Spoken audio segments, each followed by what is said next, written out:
Okay, what's going on, y'all? Showing the Math Swap Tutoring here with another SAT type math problem. Before we get into it, make sure you like, make sure you subscribe, and then also make sure that you pause the video so you can take a shot at it. All right, let's get into it. Pretty simple one here. This says, which graph represents the above equation? So you have the above equation here, y equals 3x plus 6. So the thing, all this is really asking you is if you remember how to graph a linear equation. So if you recall, it's your slope.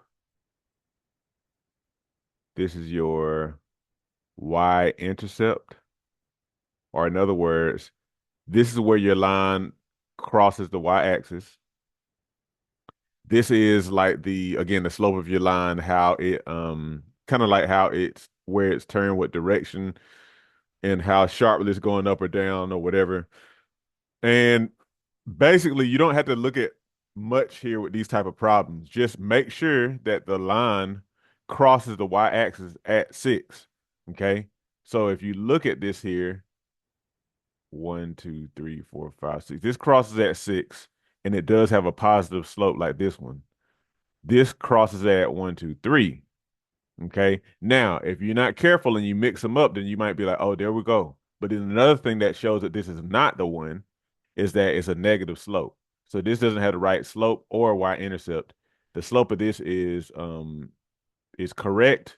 If you look at it, now this graph doesn't go far enough, but you can kind of reverse the slope and go 1, 2, 3, 1, 1, 2, 3, 2. So it is actually a correct slope, correct y-intercept. So this is the one. Let me know if you got it. Make sure you like, make sure you subscribe, make sure you share with a friend because other people need help with the SAT as well. Take care. Hey, thank you for watching this video. If you need math tutoring or you need SAT math help, look in the description to find out how you can sign up today. Also, don't forget to like, share, and subscribe so you stay in touch with Math Swap Tutoring on YouTube. Have a good one.